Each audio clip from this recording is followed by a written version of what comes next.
જંબુસર તાલુકાના વહેલામ ગામે આવેલી absolute R G equipments private limited company સામે કામદારોના શોષણના ગંભીર આક્ષેપો સામે આવ્યા છે.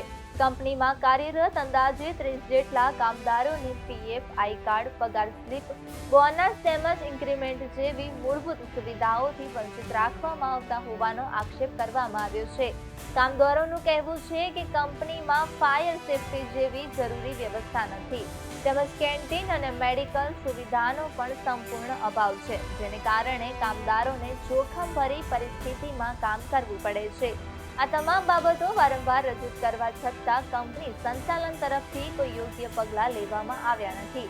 કામદારોના હકની વાત કરતી સંગઠન દ્વારા કંપની સામે ધરણા અને આંદોલનની ચીમકી આપવામાં આવી છે.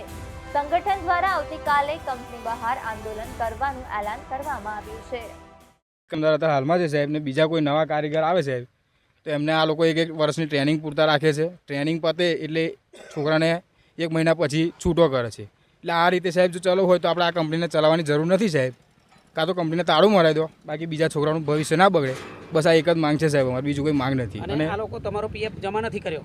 પીએફ તો સાહેબ 10 મહિનાથી જમા કરેલ નથી. અને એમાં એવું છે સાહેબ કે કંપનીના ડાયરેક્ટર રાતે અમને બોલાવીને એવું કહે છે કે ભાઈ તમારા દરેક છોકરાઓના પગારની અંદરથી ટેક હોમ સેલરી જે અમે ઘરે લઈ જઈએ છીએ એની અંદરથી 2,000 કે 3,000 રૂપિયા અમારી રીતે આપીશું તમારો પીએફ. અને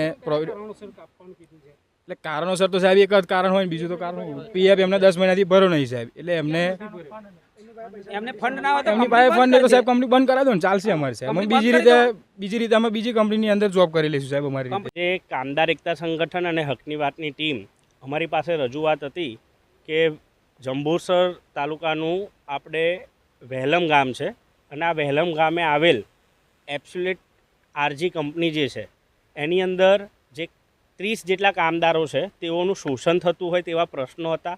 અને પ્રશ્નોની રજૂઆત અમારી ટીમ સાથે કરતાં આ જ કંપનીની અંદર અમારી ટીમ 2024માં પણ આવેલી હતી. અને ત્યારે પણ જે સરકાર મુજબની જે વેતનની વાત હોય, પીએફની વાત હોય કે કંપની એક્ટ હેઠળ જેટલી પણ રજૂઆતને ધ્યાનમાં રાખીને જે પ્રમાણે કંપનીએ કામદારોને જે પણ કાયદા પ્રમાણેની તમામ સુવિધાઓ આપવાની વાત આવતી હોય, વેતન આપવાની વાત આવતી હોય, કાયદા પ્રમાણે એ લોકોએ કંપનીના રૂલ્સ પ્રમાણે જે સરકાર નક્કી કરે તે કામદારને સુવિધાઓ આપવાની હોય, તેનામાં ક્યાંક ને ક્યાંક શોષણ થતું હતું. એની રજૂઆત કરી હતી ને રજૂઆતને ધ્યાનમાં રાખીને 2024માં પણ આ જ કંપનીએ લેખિતની અંદર આપ્યું હતું કે આ તમામ સુવિધાઓ અમને તમને કામદારોને હિતમાં આપીશું. અને ત્યાર પછી બરાબર 1 વર્ષની ઉપરાંતનો સમય થયો. આજે 2025 9 તારીખે પણ આ જ કંપનીએ આવી જ રીતના જ્યારે બધા જે સરકારી કાયદા પ્રમાણે જે વસ્તુઓ આપવી જોઈએ, સુવિધાઓ આપવી જોઈએ તેનું શોષણ કરેલું.